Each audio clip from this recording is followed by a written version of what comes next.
light and sound. Thank you. Well, they're quite nice, actually. Good. So we'll look forward to hearing the rest of it. Wen-Chao. Okay, thank you. Thank you all for being here, and it's great to be back again. Now, on Tuesday, I didn't quite finish what I started with. So in the first hour or so, I'm going to try to finish the last part of what I was talking about on Tuesday. And then I was told by Felicia that we're going to have a short tea break after that. And then after the tea break, in the next 2 hours, I'm going to have you guys, everybody here, do some translation exercises, and we're going to discuss what you come up with. Okay, looking back to what we covered on Tuesday. We began with the question of what do you do if you're interpreting from a classical Chinese source text and there was something you don't understand? If you don't know what the expression means, what are some of the resources that you can go to? We introduced some of the tools, such as commentaries and scholarly analyses, things such as looking at the structure, looking at the historical development of the language, looking at the stylistics, and these are things that might be able to help you when you're trying to look for an answer.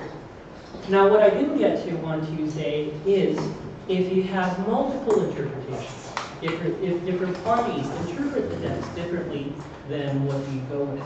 Okay, this is more of a philosophical question, and there is no one correct answer, but I want to present some perspectives for people to consider.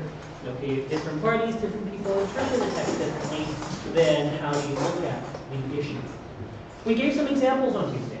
One of the examples was this one from the analyst, 有教无类. Okay, let me start the slideshow here.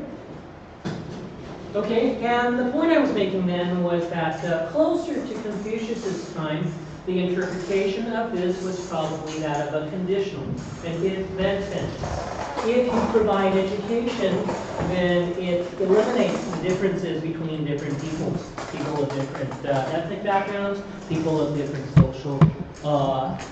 social economic backgrounds. So if you do this, then you have that effect.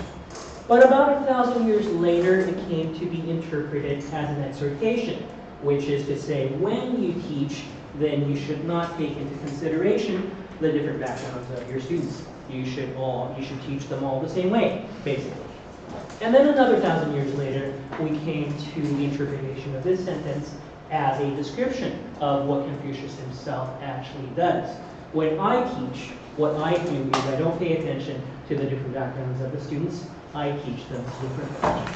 Okay, so here we have a conflict between 3 different types of interpretations. This is the kind of issue we're going to deal with. Okay, the other example we used was that of Zhongyong.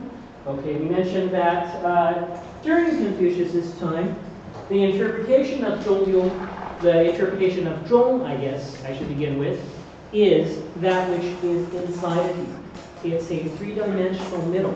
So it's the core of a 3-dimensional body, referring to that human nature inside of you that has not been corrupted by these outside influences.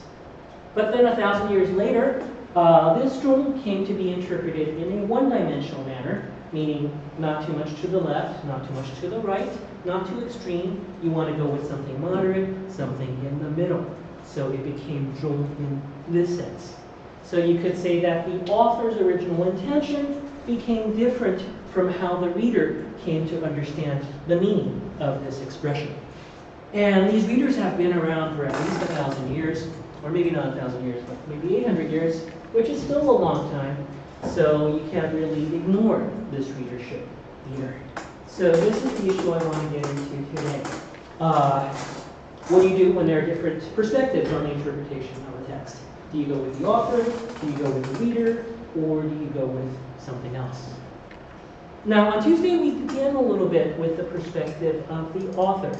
And that seems to be the traditional approach to how you approach a text.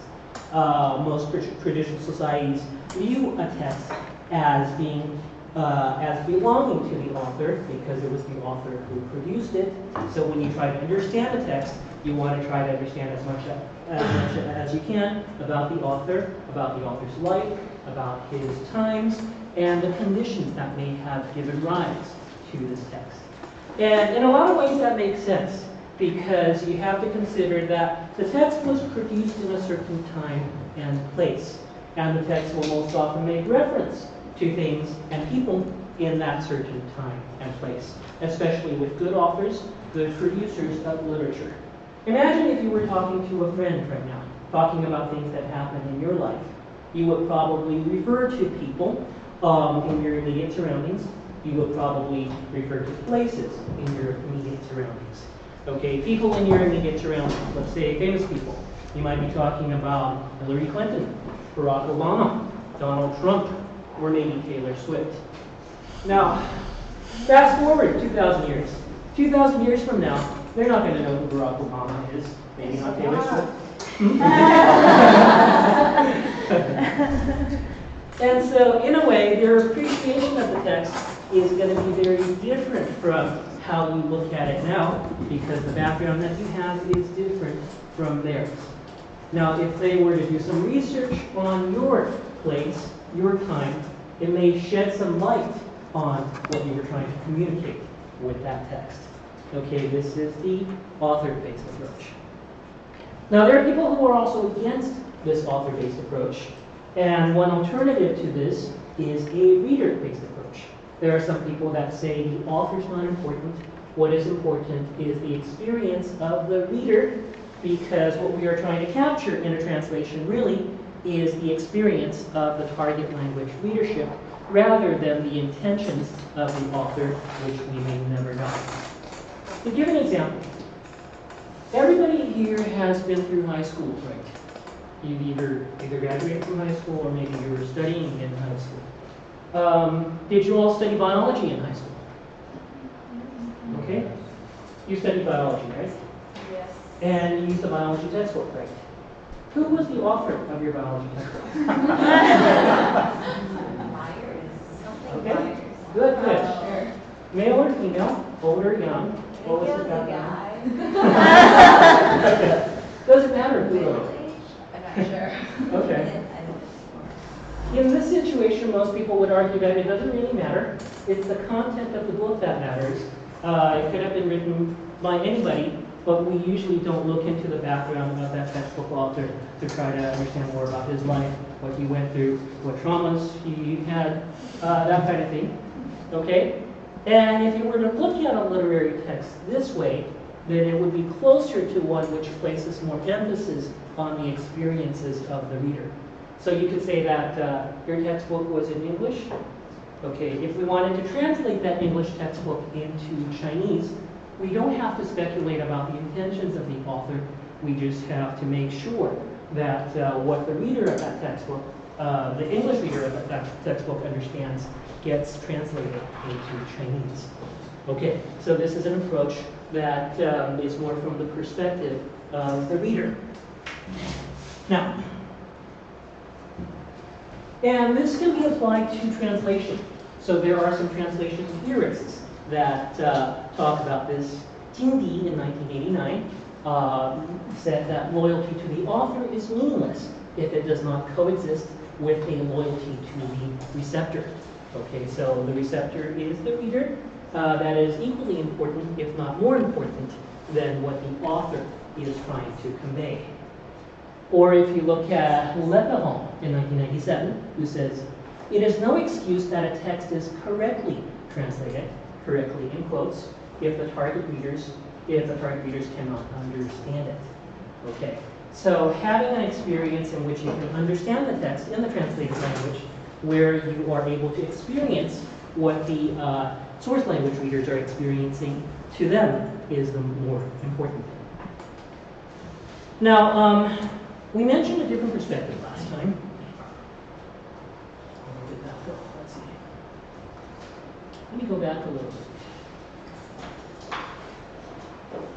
Wolfgang Iser believes that a text or literary text is kind of like a user's manual when you buy a product. Okay?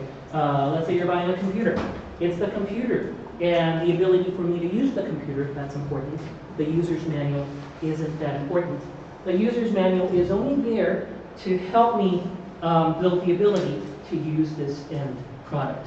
Once I have that ability, I can pretty much ignore the user's manual. It's the experience that is important. Now, when you look at it this way, I remember last year when I was giving a talk here, one of the questions that I got was, when you're translating classical Chinese literature, why is it that you have these works that are so popular among Chinese readers, but when they're translated into English, they're not selling so well? English readers don't seem to appreciate these Chinese classics as much as the Chinese readership does.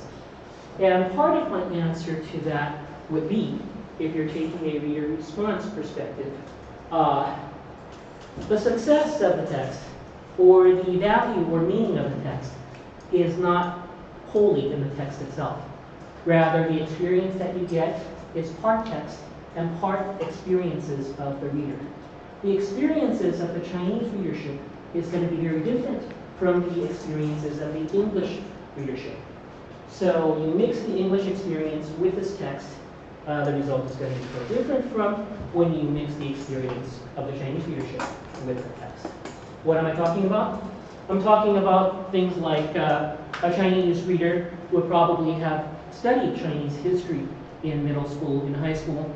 The Chinese reader will probably know all of these historical figures, the Chinese dynasties, the historical events that are alluded to in the text, whereas the average English reader would not.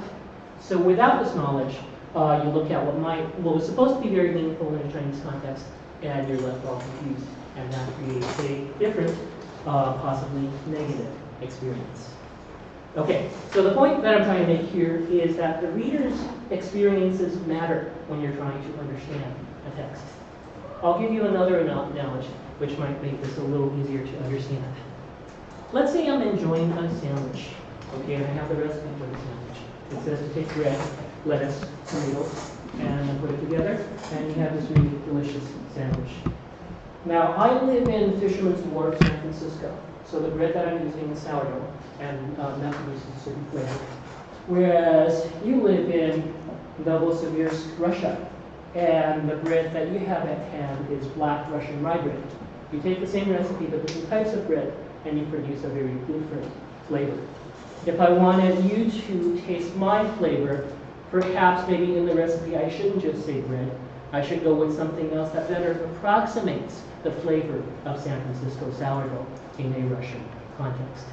What this is trying to illustrate is when you have the same instruction manual, and yet different reader experiences or different reader surroundings, you may end up with a very different result.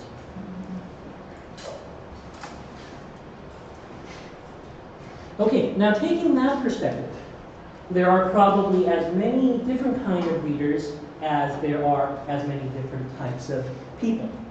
Okay, some quotes here. Every text is made meaningful by its receiver and for its receiver.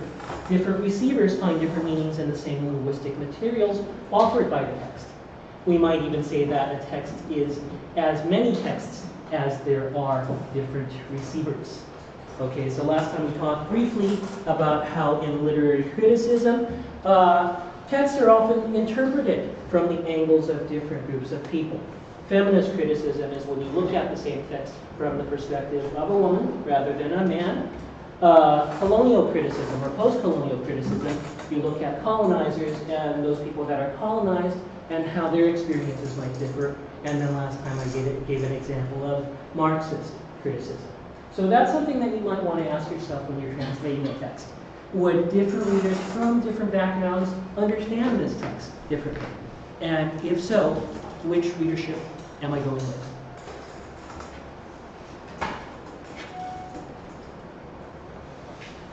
Okay, so let's apply this to translation again. The Latin on cultural translation. One of the greatest intangible problems for a translator is knowing how much or how little the target audience has in common with the source audience and how much they know about the source culture. Okay, and this is something that I think you can apply to the materials that you're translating right now, the Buddhist Sutras. Are you going to assume that your readership already knows about Buddhism, is already familiar with all these technical terms, and is willing to undergo the difficulty of understanding this, in which case there's no way to translate it? Or are you assuming that your readership maybe knows nothing about Buddhism, knows nothing about Chinese culture, in which case you would have to make accommodations so that they can read your translation a little more easily. And these are just two random points on a scale. There's a whole spectrum of different kinds of readerships, and it's up to you, the translator, to define which point on the scale you want to use. Okay? Does that make sense to everybody? All right. Now, to give some examples. The examples that I'm going to use here are basically to illustrate how certain meanings come in only if you have a certain reader's background. How many of you have seen this poem before from the Tang Dynasty? Okay, 葡萄美酒夜光杯，欲饮琵琶马上催。醉卧沙场君莫笑，古来征战几人回。Okay, if you had no background at all, if you knew nothing about the Tang Dynasty, if you knew nothing about the history of this period, then what you see is grapes, you see wine, you see a glowing cup, which are nice things, and then pipa is some foreign instrument, and then you have somebody who's lying drunk in the desert, and then you're talking about coming back from war. Okay, so maybe this part you would get. This would appear a little foreign, and this is just beautiful scenery. Now we can add more to the meaning of this if we understood a little more about the background of the readership. Okay, those of you that know about Chinese history would know that the author of this poem, or I should say the poet, is writing about an area that is outside China proper. Right? The author, we can assume, is Chinese, is a military person who was sent to the western regions, which is occupied by the Uyghurs, or the Turkic peoples, so non-Chinese peoples. He is fighting in a foreign land. So the first thing he wants to do is to give you the setting, to tell you that it's foreign, and instead of telling you directly that I'm in a foreign land, it's better to let the scenery speak for itself. So the putao are things that you don't get in China proper. These are typical of the western regions. The meijiu and the yeguangbei are also things that you get there. So it is through the scenery that the foreignness of this set becomes evident. And in order to appreciate that, you have to put yourself in the shoes of the audience at the time that was reading this poem. Okay, the same goes for pipa. Now, pipa becomes even more complicated. Pipa we now think of as a Chinese instrument, but back then it was a Chinese instrument that came from the Western regions. So to the Chinese, it was foreign in a Western, non-Chinese way, whereas nowadays, to an English audience, it's become foreign in a non-American Chinese way. And the pipa here also serves a purpose. Okay, pipa ma shang cui. So the pipa is urging you to get on a horse and go to war. First of all, in an American setting, we don't know what a pipa is. From appearances, it looks kind of like a lute or a guitar. A lute or a guitar is not used for you to go to war. So there you have a conflict. And so the conflict is between presenting the instrument as it is, but forgetting its function, or replacing it with something that has the function of telling you to go to war. So in some of the translations that we looked at, the pipa is replaced with things like a horn or a bugle. Okay. So this again, in order to appreciate this, you have to put yourself in the shoes of your audience. Now, so I would argue that when you're doing translations of this sort, very often you have to perform something called a cultural translation. That is to say, sometimes you can't keep the images as they are. You have to change the imagery, change the references in order to produce that desired effect. Okay, and you have to be aware of what kind of imagery in your target language produces what kind of effect. Okay, let's just do a quick experiment. Tartan, kilt, bagpipe. What kind of imagery? Scotland. Scotland. Baseball, Coca-Cola, apple pie. America. Panda, bamboo, kung fu. Okay, so you get the idea. Okay, so you have to be a painter of images of sort. You have to be able to use images to speak for the text. Okay, so we talked about deriving meaning from the author. We talked about deriving meaning from the readers. The last option that I'm going to present here is to forget the author and forget the readers and deriving meaning from the text itself. Now, this third approach is one that is represented by an approach called formalism. Okay, criticism, sometimes it's represented by the school called new criticism. It's called new, but it's not that new to us now. This was like in the 1920s or so, or structuralism. And within this school, people believe that the interpretation of a work must be found in the work itself. You cannot go outside of it. You cannot refer to any external references. There's no need to bring in external information about the history, politics, society of the time, or about the author's life, or about the reader, because when you do so, then something happens called the affective fallacy. The affective fallacy is the confusion between the work and its results. Okay. This school believes that everything that is meaningful is to be found in the text itself. As to what it does to the reader, where it comes from in terms of the author, that's not important. Okay, how does it do this? How do we derive meaning from the work itself? Usually this is done by identifying key elements in the text. When you read a text, not everything is equal. You have to be able to identify those parts that are important and discover certain patterns. Once you have those elements and can see the relationship between the elements, that is where meaning comes from. Okay, the example I used last year for this is this poem over here that some of you might be familiar with. 白日依山尽，黄河入海流，欲穷千里目，更上一层楼. From a structuralist perspective, what the author is trying to say, or how moved the readers are, is not important. The meaningful thing about this poem is in the symmetry. Okay, 白 versus 黄, 日 versus 河, 山 versus 海. Okay, natural scenery, colors, and then you have a contrast in numbers, 千 versus 一. Okay, it's this kind of symmetry that gives it meaning. Symmetrical imagery, symmetrical part of speech, symmetrical wordings. This would be a structuralist approach to the analysis of this poem. Structuralist analyses can also be applied to things like folktales. Okay, and there is a school, narratology, that basically says all folktales, no matter what culture it comes from, have the same structure. You give me any folktale from any culture, and in terms of characters, I can divide it into these. The dispatcher, somebody who sends the hero off, the hero, the villain, the donor, who gives the hero the magical object, the magical helper, the princess or the prize that the hero eventually wins in the end, and the false hero, who tries to take credit for the good things that happen. Okay, take any story, and you can divide the characters into these categories. As to things that happen in the story, well, it's a little bit longer, but again, you have a list of possible elements. Okay, things like absentation, interdiction, violation, reconnaissance, delivery, etc. I won't read through all 31 of them, but you get the idea. Okay, these are the type of elements that are there. These are the patterns that you should be looking for.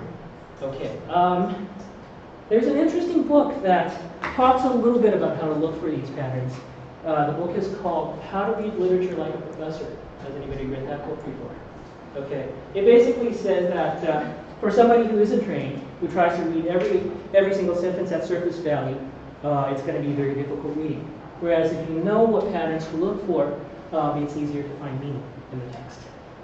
Okay, this would be more of a structuralist perspective that doesn't take into consideration the author or the reader. Okay, and that ends my section on possible perspectives. We've covered the author, the reader, or just the text itself. Any questions so far up to this point? Okay, one final bit I want to talk about is, so far we've been approaching this issue from a literary perspective.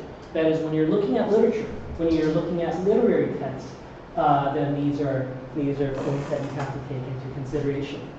But at this point, I would like to expand this thesis and contend that it's not just literature where this is relevant. Whenever you are dealing with something textual, whenever you are dealing with the printed text, you're always going to run into these problems. The problem of author, reader, or the text itself. And to give an example outside of literature, I want to go briefly into jurisprudence. The law is also an area where one of the key elements of this discipline is something that is presented in text, right? So people who work with the law, lawyers, judges, would have to interpret this text.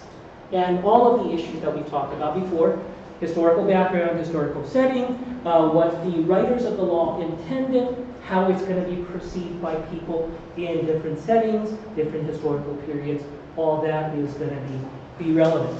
So we basically have the same discussion in a different setting. This is not, there's a lot of literature on this. I'm just giving you a small portion just to show you how this mirrors the literary issues we looked at earlier. But in terms of statutory interpretation, when you're trying to interpret the law, there are also different schools. Schools that favor plain meaning, the law is whatever the words say. Original public meaning, the law is what the common person at the time intended or understood the sentence to mean. And legislative intent, what the framers of the law intended at the time. And very often there's a conflict. Okay, let's look at some examples. Plain meaning. This is probably still the mainstream interpretation, which is that statutes are what the text itself says. Okay, so one interpretation. The meaning of the text would have for someone operating solely with dictionary definition, the rules of grammar, and other general propositions, varying on how the meaning of a sentence emerges from the combination of its elements. Or, given the ordinary meanings of words and accepted precepts of grammar and syntax, what does the provision signify to the reasonable person? And people who are in favor of reading the law as it is, according to the text, believe so because, according to Judge Anthony Scalia, if the law does not mean what it says and does not say what it means, citizens are left at a loss concerning how they should conduct themselves. Once text is abandoned, one intuition will serve as well as the other. Okay, this is the argument for the law meaning whatever the text says. But let's look at a potential conflict according to original public meaning. Now, in talking about original public meaning, we want to talk about a difference between pragmatic reading, which is similar to reader response that we talked about earlier, and semantic meaning.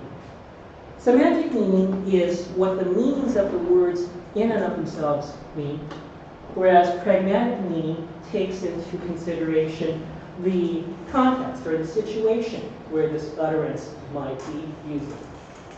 Okay. If I were to walk over and say to you, could you move over? Okay. A pragmatic interpretation of that would be a request.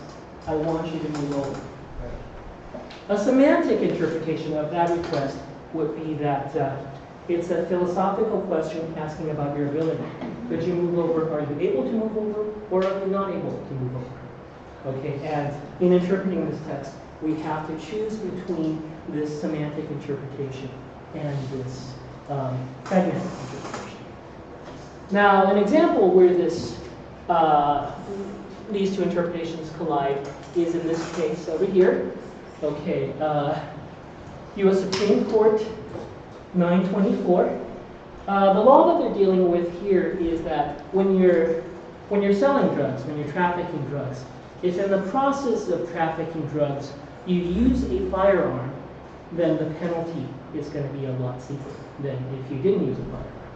Okay, the question here is, what do you mean by use a firearm?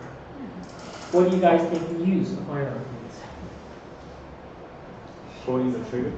Okay, pulling the trigger, shooting the gun, or maybe taking out a gun and threatening someone. Right. Now, what happened in this case is there was somebody who traded a gun for drugs. I'll give you this gun, you give me drugs. Is that using a gun? From the definition of using, yes, because I am using the gun to trade for something, right? But it doesn't square up with our traditional understanding of what using a gun means. And so we have a conflict between the pragmatic meaning and the semantic meaning. And in this particular case, the courts went with the semantic meaning, which is to say that when he was trading a gun for drugs, he was indeed using a gun, so the penalties were steeper. There was some dissent, though, Again, Justice Scalia did not believe that trading a gun for drugs is using a gun. He believed in the, I guess you could say, the original public meaning of using a gun. Interestingly, there was another case, Watson versus the United States in 2007, where the defendant traded drugs for a gun. Because he didn't have the gun to begin with, he was not using a gun, and therefore the penalties were not secret. The two cases look very similar, but the results are very different because of how you define the word use. And this relates to the difference between pragmatic meaning and semantic meaning that we were talking about. Okay, now, the last example I want to give is the intent of the author, or in this case, legislative intent, what the framers of the law intended. Is it important? Do we need to consider what the framers of the law intended, or should we just look at the words and see what the words mean to us? And the test case is this one here. Most of you are familiar with the Americans with Disabilities Act, right? Title III of this act came out in 1990, and it basically says that disabled Americans must have equal access to places of public accommodation. At the time, the internet, as we know it, wasn't around. So places of public accommodation basically referred to things like stores, offices, public places that the public can walk into. That was how it was construed at the time. That was back in 1990. But then in 2006, the National Federation for the Blind sued Target Incorporation. For what reason? Because the website, target.com, was not configured in a way that the blind and the visually impaired could use the website. Okay, and they said it violated this law because target.com, the website, was a place of public accommodation. So it all comes down to were things that did not exist at the time, can they be considered in the interpretation of this sentence? Do they count as places of public accommodation? And the answer is yes, because according to the Federal District Court, the purpose of the statute is broader than mere physical access, seeking to bar actions or omissions which impair a disabled person's full enjoyment of services or goods of a covered accommodation. So it seems that in interpreting this expression, we are taking the purpose of the framers into consideration. Okay, so author, reader, text, these are things that you can apply to, I would say, a large range of different types of texts, whether it's literature, whether it's religious texts, whether it's the law, they are all very relevant. And that is where I think I will end my talk. So to give you a summary, what is the conclusion? What do you take away from this? The first has to do with understanding the source text. If you want to understand the source text, it would be useful to use commentaries and scholarly analyses. You want to apply logic, syntax, stylistic structure, and even corpora to help you understand. And we'll see examples of that later in the second hour. Also, you'll want to choose a translation perspective. Do you want to interpret the text from the point of view of the author, from the point of view of the reader, or from the point of view of the text itself? And I want to mention here that these three are not necessarily mutually exclusive. In a lot of situations, all three are the same. What the author intended, as we understand it, is the same as what the reader understands it to mean, and it is the same meaning that you would get from the text. But in situations where there is a conflict, you would have to go one way or the other. Do you have a preference? And this is something that you could also mix up. You could use the author's interpretation in one place, use the reader's interpretation in another. That has also been done. Okay, what is your audience? Who do you see as your main audience? Is it a technical audience that knows a lot about the subject matter? Is it a novice audience? Is it an audience in a particular place or time? Is it a historical audience or modern audience? What is the purpose of your translation? What sort of experience do you wish to create? And then as you take all of these into consideration, you will begin to see that most of the time there is no such thing as a standard or perfect translation because there are so many variables here, and all of these variables, all of these possible answers are equally valid. Okay, I'll end my talk here and see if people have any questions. Thank you. I do. I have a question about interpreting from the time of Confucius. Okay. Your early, you didn't teach women. Uh-huh. Yes. So, and it was very obvious, you know. I mean, I've been to Chufu and I've seen where he taught, and the women sat to a side and didn't open their mouths. So, although I would choose the interpretation of him being the one that's talking about in his kind of teaching, but I can never deal with the women. Do you have a comment? My comment would be that if you were to approach a Confucian text from a woman's perspective, you may produce a very different view, a very different result than if you were to perceive it from a man's perspective. And traditionally, I think most interpretations of the Confucian Analects or other Confucian texts has been from a man's perspective. There are texts in the Analects that specifically deal with women, that are not too friendly to women. I think there was a part where he says, 为小人与女子难养也. It's women and petty people that are difficult to deal with. If you're too nice to them, they step all over you. If you're distant, then no. If you're not nice, then they think you're too distant. Things like that. Yes, you do get a lot of that in traditional texts. We can't say that idiom refers to him because he did discriminate. Say that again? I didn't quite get that. The idiom, the jolly leg. He did have a leg for women. Oh, okay. It depends on what you interpret his leg to mean. Yeah, from a man's perspective. It could mean socioeconomic status, it could mean ethnicity. If you take it to mean gender, then he's not practicing what he is preaching, basically. Yeah. I believe in the sutra in 42 chapters that I was translating, you also have something like that. There was a section where the sutra talks about all the things that you should be thankful for. One of the things was that you're born a man and not a woman. So that is also something that would be different if you were to look at it from a woman's perspective. Same in the Universe. Yeah. And research examples. Yeah. Just a follow-up comment on this. Yes. I think this is a really good point because sometimes when we think about the meaning of the text and use the author-centered approach that you're talking about, we overlook the fact that sometimes the author maybe doesn't live up to their own words. Right. And it's not like, oh, they've fallen short of the mark or something like that, but actually that something about producing a work of literature, even just a tiny short pithy sentence, like in the case of this Confucian text, that something about producing that literature is like a version of your best, or not even your best self, but a version of something that stands on its own as a kind of ethical, paradigm that even the author themselves might not at that time be able to live up to consciously. Right. That's a very good comment.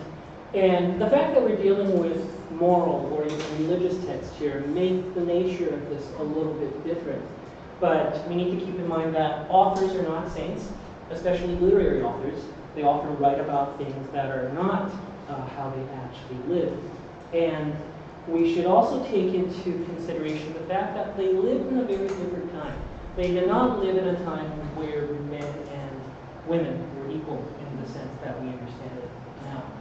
So that was the society we lived in. Well, and then the follow-up question is, if we know that the author was an imperfect human being, does it then make what they said less true or less good? We know this about a lot of kind of heroes of civilization, take your pick, whatever. Mother Teresa, Heidegger, I don't know, anyone, Confucius. If the author was imperfect, does it mean that somehow what they produced is tainted by them, or is what they produced somehow stands on its own? I think that depends on your intended readership and the purpose of your translation. If it is for academic research purposes, then we usually find that a lot of these authors are imperfect, and the more imperfections you can locate, the better. If it's for religious purpose, then I would say that sometimes the imperfections are glossed over, and the texts are, people try to present the text in a better light, so to speak.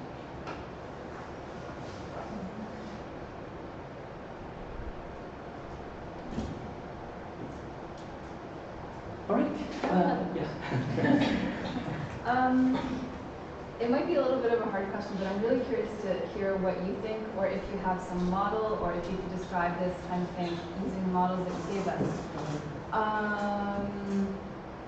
So one of my teachers who is also a translator of Buddhist texts, he says that when he was writing his dissertation, he had the experience where the text he was translating for his dissertation, so a very ancient, Indian or Pali-Buddhist text actually, was describing experiences that he was having in his life at that time. And just the other day, we had a guest speaker, Gary Lundberg, who said that the master, when he would speak, so, people here listen to the tapes of the master's Dharma talks, and sometimes, you're listening to it today, and Gary said that his teachings are actually for you. It was spoken 40 years ago for you at that time. How can you account for something like that? I myself am more of an academic translator, so usually I don't take into account mystical experiences of this sort. But I can understand that in a religious context, the requirements and the I guess what they're trying to do might be a little bit different. And you see this in a Buddhist context, but you also see it in a Christian context. When it comes to biblical hermeneutics, how they interpret the Bible, there are different schools, different traditions that take into consideration experiences of this sort. I myself, having had this kind of experience, don't know if I can add any more to it. Yeah. Well, could you say that those people are interpreting from a reader-based perspective? Listener-based perspective? You mean the situation that she was talking about earlier? That was, the translator is a reader, and that was this particular reader's experience. Yes. Could it be that maybe the teachings are speaking to the mind and to the ego, to the issues that the mind is trying to work on? And whether it's someone who's doing something 40 years ago, that Buddha nature, or when we say the three poisons of fingers illusion, the problems are still the same. So perhaps it's not so much a mystical experience, it's really speaking to some issues that all human beings have. The human condition. The human condition. So it could be that too. Maybe that's something to think about. Okay. My answer to that, and no disrespect to this tradition, if I were to play the devil's advocate, I would say that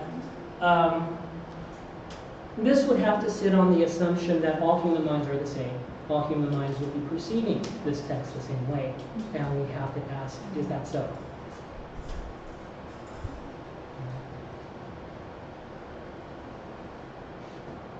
All right, so I guess this would be a good time to take our tea break, and after the tea break, I'll come back and do translations.